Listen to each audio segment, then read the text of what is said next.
낯을 든 죽음의 익숙한 모습이 사실은 역사상 가장 큰 오해 중 하나일 수 있다고 말씀드린다면 어떠시겠어요? 우리는 검은 망토를 두른 섬뜩한 형체를 상상하지만 그는 과연 누구일까요? 자신의 임무를 수행하는 신의 사자일까요? 아니면 영혼을 갈망하는 고대의 악마일까요? 오늘 우리는 진실과 허구를 가려내기 위해 여러 시대와 문화를 넘나드는 여정을 떠날 것입니다. 그리고 약속하건대 이 영상이 끝날 무렵에는 죽음의 천사에 대한 여러분의 인식이 완전히 달라질 것입니다. 이러한 형상이 어디에서 시작되었는지 이해하려면 깊은 고대로 거슬러 올라가야 합니다. 인류는 언제나 죽음을 두려워했고 그 죽음에 어떤 얼굴이나 형태를 부여하려 했습니다. 이는 미지의 것에 대한 두려움에 대처하는 더 쉬운 방법이었죠. 영혼의 안내자, 즉 프시코폼프, 사이코폼프의 개념은 많은 문화권에 존재합니다. 이집트의 아누비스나 그리스의 카론을 떠올려 보세요. 하지만 우리가 가장 잘 아는 죽음의 천사 이미지는 유대교, 기독교, 이슬람교와 같은 아브라함 계통 종교에서 탄생합니다. 그리고 바로 여기에서 모든 것이 훨씬 더 흥미로워지죠. 자, 그럼 다양한 전통에서 죽음의 천사를 어떻게 바라보는지 알아봅시다. 아마도 가장 오래된 아브라함 종교 중 하나인 유대교부터 시작하는 것이 좋겠네요. 여기에서 첫 번째 흥미로운 점을 발견할 수 있습니다. 탈무드와 미드라시 같은 유대교 경전에는 이 존재에 대한 단 하나의 정식 이름이 없습니다. 사마엘 가브리엘로 불리기도 하며 이슬람에서도 등장하는 이름인 아즈레엘이라고도 합니다. 이처럼 다양한 이름은 이미 중요한 사실을 암시합니다. 바로 그의 모습이 복잡하고 다면적이라는 것입니다. 하지만 무엇보다 가장 중요한 개념은 유대교에서 죽음의 천사가 악의 화신이 아니라는 점입니다. 전혀 그렇지 않습니다. 순수한 증오심으로 영혼을 쫓는 사악한 악마의 이미지는 잊으십시오. 그는 오히려 하늘의 사자이자 일종의 집행관으로 전능하신 하느님의 직접적인 지시를 수행합니다. 그의 임무는 때가 되면 인간의 영혼을 거두어 가는 것, 그 이전도 이후도 아닙니다. 그는 자신의 의지로 행동하지 않습니다. 희생자를 선택하지도 그들의 고통을 즐기지도 않습니다. 그는 단지 명령을 수행할 뿐입니다. 일부 경전에서는 그를 온통 눈으로 뒤덮인 존재로 묘사하는데 이는 때가 되면 그에게서 숨는 것이 불가능함을 상징합니다. 또한 그의 방식을 묘사하는 매우 생생하고 심지어 섬뜩하기까지 한 이미지가 있습니다. 죽음의 천사는 죽어가는 사람의 머리맡에 손에 칼을 들고 서 있다고 합니다. 그 칼끝에는 담즙 한 방울이 매달려 있습니다. 그를 본 사람은 공포에 질려 입을 벌리고 그 방울이 입 안으로 떨어져 죽음에 이르게 된다는 것입니다. 물론 이것은 은유이지만 죽음에 대한 두려움과 불가피성을 완벽하게 전달합니다. 하지만 그를 무정한 괴물의 이미지와 완전히 분리시키는 가장 상징적인 예는 바로 모세 예언자의 죽음에 관한 이야기입니다. 죽음의 천사가 그에게 나타났을 때 모세는 그저 순순히 받아들이지 않았습니다. 그는 천사와 논쟁했고 떠나기를 거부했으며 심지어 그를 쫓아냈습니다. 이 대화는 가장 위대한 사람들조차 보편적인 법칙에 복종하지만 죽음의 천사가 맹목적인 힘이 아니라는 점을 보여줍니다. 그는 대화하고 반박할 수 있는 존재인 것입니다. 결국 모세는 자신의 운명을 받아들이지만 죽음의 천사의 손에 죽는 것이 아니라 하느님의 입맞춤으로 세상을 떠납니다. 이처럼 유대교 전통에서 죽음의 천사는 우주의 필수적이고 피할 수 없는 요소입니다. 그는 위협적이고 두려운 존재일 수 있지만 적대자가 아닙니다.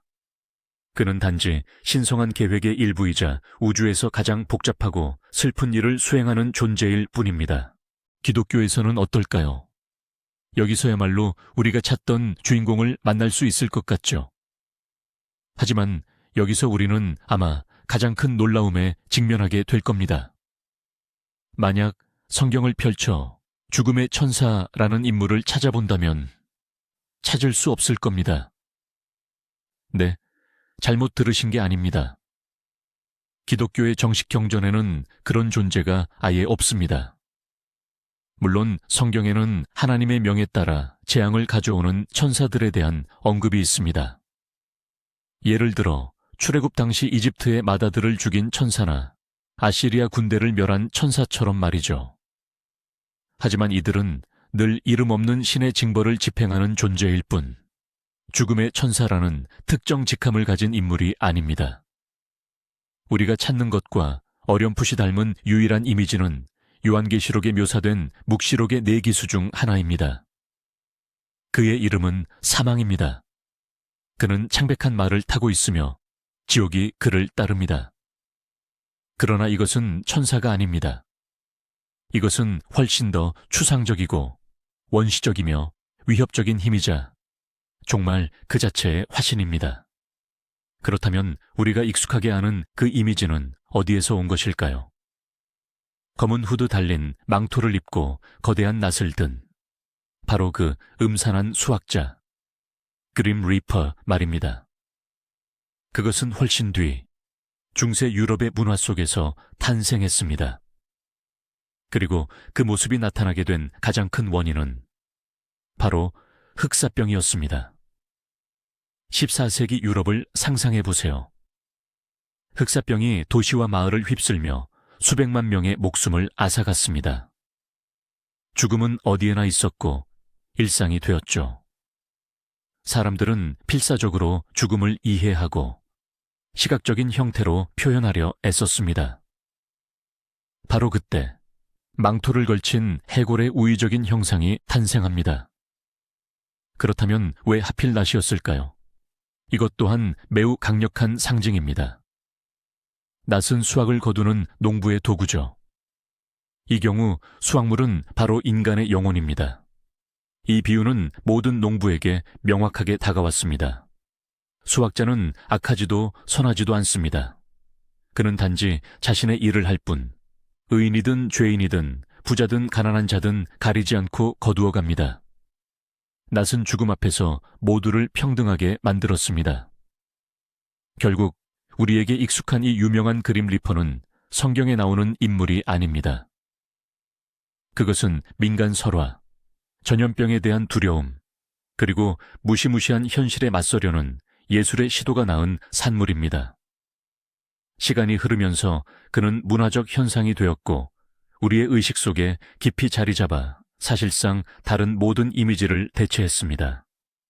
이는 인간 문화가 세상에서 가장 무서운 현상들을 설명하기 위해 스스로 강력한 상징을 만들어내는 가장 선명한 예시입니다. 이제는 모든 것이 훨씬 더 명확하고 구체적인 이슬람 문화로 시선을 옮겨보겠습니다. 기독교에서 죽음의 천사 이미지가 다소 모호한 반면 이슬람에서는 그가 매우 중요하고 핵심적인 위치를 차지합니다. 이슬람에서는 그를 아즈라일이라고 부르며 그는 결코 평범한 천사가 아닙니다. 아즈라일은 지브릴 가브리엘, 미카일 미카엘, 이스라필과 더불어 4명의 위대한 대천사 중 한 명입니다. 그의 지위는 매우 높습니다.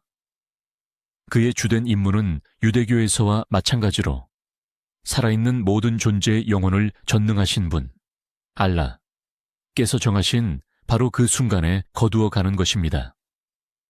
한순간도 앞서지도 한순간도 늦춰지지도 않습니다. 이런 면에서 그는 절대적으로 공정하고 가차 없으며 오직 알라의 뜻만을 수행할 뿐입니다.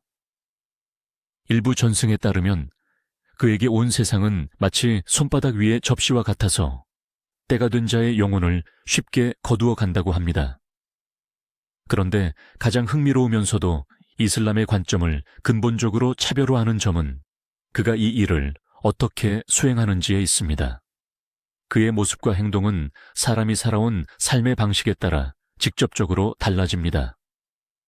바로 여기에서 진정한 구분이 시작됩니다. 의로운 신자들에게는 아즈라엘이 아름답고 빛나며 온화한 모습으로 나타납니다. 그와 그의 보조 천사들은 영혼에게 부드럽게 다가가 안식과 알라의 자비를 약속합니다. 영혼을 거두는 과정은 온화하고 고통 없는 것으로 묘사됩니다. 이 과정은 마치 물 한 방울이 항아리 주둥이에서 미끄러지듯 쉽게 흘러내리거나 반죽에서 머리카락을 힘들이지 않고 뽑아내는 것에 비유되곤 합니다. 이것은 평화롭고 고요한 전환입니다. 그러나 죄인과 불신자들에게는 상황이 완전히 반대입니다. 아즈라엘은 형언할 수 없는 공포를 불러일으키는 모습으로 그들에게 나타납니다. 그는 어둡고 위협적인 모습으로 나타나며 그의 눈빛과 위압적인 모습은 두려움에 몸을 얼어붙게 만듭니다. 영혼은 몸에서 부드럽게 뽑아내는 것이 아니라 말 그대로 힘으로 찢어내어 인간에게 견딜 수 없는 고통을 안겨줍니다. 이 고통스러운 과정은 마치 젖은 양모가지를 가시덤불 속으로 억지로 끌고 갈 때 가지가 찢어지고 가는 길에 모든 것에 걸리는 것에 비유됩니다. 이처럼 이슬람에서 죽음의 천사는 단순히 죽음을 집행하는 존재가 아닙니다. 그는 영혼이 마주하게 되는 신성한 정의의 첫 번째 거울입니다. 그의 등장은 이미 지상에서의 행위에 대한 보응의 시작인 것입니다. 이는 의심이나 모호함의 여지를 전혀 남기지 않는 매우 명확하고 분명한 개념입니다. 그리고 마침내 죽음의 사자가 오늘날 어떤 모습으로 변화했는지 살펴보자. 21세기를 살아가는 우리는 이 존재를 어떻게 보고 있을까? 오늘날 죽음의 사자는 고대의 종교적 텍스트와는 완전히 분리되어 그 자체로 독립적인 생명을 얻었다고 말할 수 있다. 현대 대중문화는 이 강력한 이미지를 가져와 수백 가지 방식으로 재해석했으며 종종 본래의 의미와는 정반대의 모습으로 바꾸어 놓기도 했다. 한편으로는 여전히 고전적인 악당의 모습으로 등장하기도 한다. 공포영화, 비디오 게임, 그리고 어두운 판타지에서 그는 종종 무자비한 살인자, 악마, 혹은 거스를 수 없는 파괴적인 힘으로 묘사된다. 그는 완전히 물리칠 수 없는 존재이기에 완벽한 적대자라 할 수 있다. 이런 이미지는 미지의 것과 종말에 대한 우리의 원초적인 두려움을 계속해서 자극한다. 하지만 훨씬 더 흥미로운 것은 죽음의 인간화, 나아가 친숙화 경향이다. 문화는 죽음이란 대체 어떤 존재일까? 어떤 감정을 느낄까? 자신의 일에 지치지는 않을까? 와 같은 질문을 던지기 시작했다. 그리고 이는 전혀 새롭고 예상치 못한 이미지의 등장을 이끌었다. 가령 천재 작가 테리 프레쳇의 디스크월드 시리즈에 등장하는 죽음을 떠올려보자. 그는 더 이상 위협적인 존재가 아니라 검은 망토를 두르고 대문자로 말하며 고양이를 사랑하고 인간을 이해하려 애쓰며 가끔은 낚시 휴가를 떠나기도 하는 키 큰 해골이다. 그는 철학자이자 영혼에 지친 노동자이며 독자에게 두려움이 아닌 연민과 공감을 불러일으킨다. 아니면 브래드 피트의 몸으로 지상에 내려와 인간의 삶을 배우고 사랑에 빠지는 영화 조블랙의 사랑을 예로 들어보자. 전능한 힘을 가진 존재에서 순수하고 호기심 많으며 심지어 상처받기 쉬운 인물로 변모한다. 이러한 예시들은 이 존재에 대한 우리의 태도가 얼마나 크게 변했는지 명확히 보여준다. 우리는 유머, 아이러니, 그리고 낭만화를 통해 죽음의 공포를 길들이려 노력한다. 죽음을 우리와 같은 약점과 감정을 가진 존재로 만들므로써 우리는 죽음이 우리에게 가진 힘을 스스로 약화시키는 셈이 된다. 결론적으로 현대의 죽음의 사자는 진정한 문화적 카멜레온이다. 그는 섬뜩한 괴물과 고딕풍의 미남부터 코믹한 캐릭터, 현명한 철학자에 이르기까지 무엇이든 될 수 있다. 이 이미지는 각 작가가 삶과 종말, 그리고 그 이후에 대한 자신만의 태도를 자유롭게 그리는 빈 캔버스가 되었다. 이 이야기의 가장 놀랍고도 중요한 반전은 바로 여기에 숨어 있습니다. 우리가 흔히 떠올리는 후드를 쓴 으스스하고 사악한 악마의 모습은 사실 그 본래의 기원이 아닙니다. 그것은 오랜 세월 동안 인간의 공포, 전염병, 그리고 민간신앙이 뒤섞여 형성된 문화적 층위일 뿐입니다. 대부분의 고대 종교 경전에서 죽음의 천사는 결코 악한 존재가 아닙니다. 그저 하나의 기능일 뿐이죠. 냉혹하고 공정하지만 그 본질은 결코 악하지 않습니다.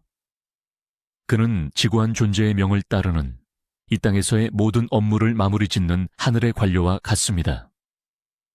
이것을 깨닫는 순간 모든 인식은 완전히 뒤바뀌게 됩니다. 더 이상 우리를 쫓는 괴물에 대한 이야기가 아니죠. 수천 년 동안 인류가 피할 수 없는 끝을 어떻게 이해하고 받아들이려 노력했는지에 대한 이야기입니다. 죽음의 천사는 삶의 가장 큰 미스터리와 관련된 우리의 두려움과 희망이 반영된 거울인 셈이죠. 그렇다면 천사일까요? 악마일까요? 알고 보니 답은 훨씬 더 복잡합니다. 그는 어느 쪽도 아니면서 동시에 둘 다인 존재입니다. 누가 언제 그리고 어떤 마음으로 그를 바라보느냐에 따라 그의 모습은 달라지는 것이죠. 영상을 끝까지 시청해 주셔서 감사합니다. 이 주제에 더 깊이 파고드는 것이 흥미로우셨다면 새로운 흥미로운 이야기를 놓치지 않도록 꼭 좋아요와 구독 버튼을 눌러주세요. 이제 여러분께 질문이 있습니다. 여러분은 어떤 죽음의 천사의 모습이 가장 정확하거나 흥미롭다고 생각하시나요? 혹시 여러분의 문화에는 저승으로 안내하는 독특한 존재가 따로 있진 않나요? 댓글로 여러분의 생각을 공유해 주세요. 정말 흥미로울 거예요.